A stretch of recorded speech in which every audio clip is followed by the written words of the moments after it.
Es-tu vraiment heureux? Parce que je suis sûr et certain qu'on t'a déjà posé cette question sans même en prendre réellement conscience. Et pourtant, c'est une question qui revient énormément dans nos vies lorsqu'on affronte nos problèmes.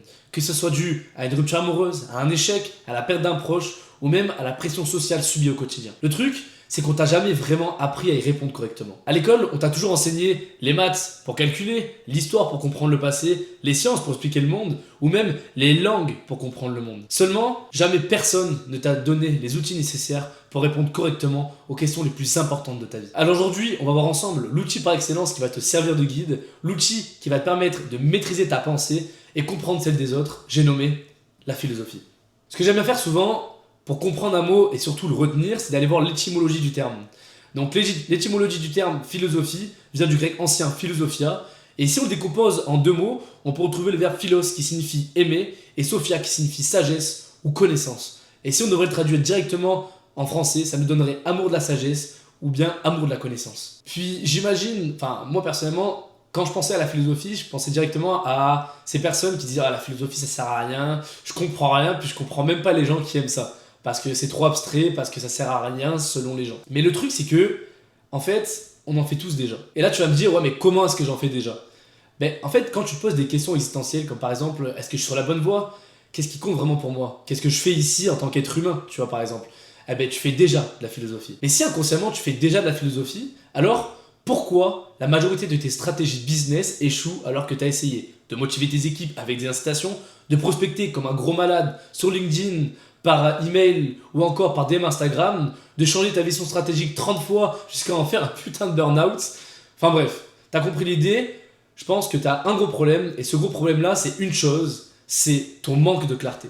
La philosophie, il faut savoir que c'est avant tout l'art de se poser les bonnes questions. C'est pas juste une réflexion abstraite, c'est un outil de vie pour prendre les meilleures décisions possibles.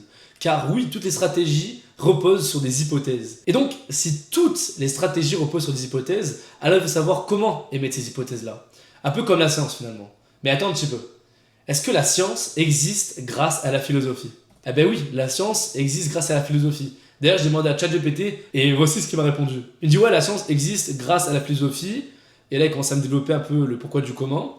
Et en gros, ce qu'il me dit, il me dit que la science s'est développée au sein de la philosophie par l'instauration de méthodes rigoureuses. Parce que les gens de l'époque se sont posé la question, se sont beaucoup posé de questions et ont commencé à développer des démarches en fait un peu plus carrées. Puis petit à petit, la science, elle s'est dissociée de la philosophie pour en devenir une discipline autonome. Enfin bref, c'est super intéressant. Je vous laisse mettre sur pause si vous voulez en savoir un peu plus. C'est super, donc maintenant qu'on sait ça, rappelons-nous un peu comment on fait une expérience. Allez, on retourne un peu au secondaire, au collège pour la France. En gros, quand on fait une expérience, on émet une hypothèse, on va la tester, on va obtenir des résultats. Que ces résultats soient bons ou mauvais, on va l'analyser et on va réitérer cette boucle-là. Moi, je pars du principe que du moment où on fait ça pour n'importe quel domaine dans nos vies, la réponse ou du moins la solution pourra toujours aller en mieux en fait. Enfin, si le travail est bien fait bien sûr. Mais maintenant, tu vas me dire un peu, c'est cool Noam, mais je vois pas le rapport avec le développement d'entreprise. Mais en fait, tout le rapport, il se trouve dans le fait de maîtriser l'art d'itérer ses idées clairement. Et ça va te servir à plusieurs choses. De 1, à développer tes capacités de raisonnement. 2, de prendre des meilleures décisions stratégiques sur ton équipe, sur ta vision. De 3 aussi, mieux gérer ton stress et surtout la pression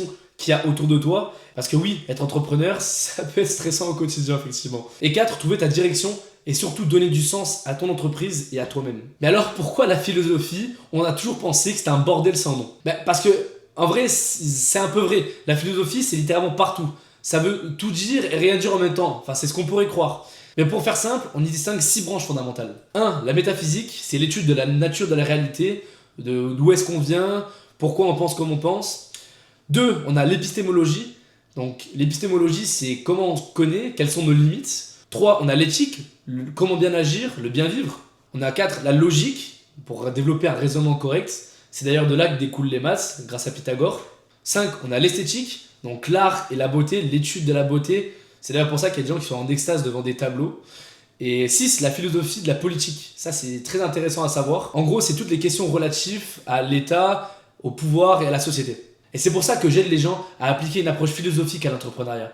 Car une compréhension encyclopédique et profonde de la nature humaine est ultra important. Et mon objectif, à travers tout ça, est de transmettre plus de 2600 ans de connaissances pour que tu puisses enfin penser par toi-même et avoir des schémas de pensée clairs pour arrêter de répéter bêtement des stratégies bidons que tu peux voir sur internet. En gros, je te propose un chemin direct vers un savoir pratique et applicable au monde de l'entrepreneuriat pour enfin harmoniser performance, passion et famille. Tu vas pouvoir en finir enfin avec les stratégies qui t'épuisent et aussi enfin comprendre les règles du jeu humain et les utiliser pour créer quelque chose de durable et d'épanouissant. Enfin bref, tu connais la chanson, tous les liens que tu as besoin sont dans la description. On se dit à très vite et n'oubliez jamais, pensez long terme.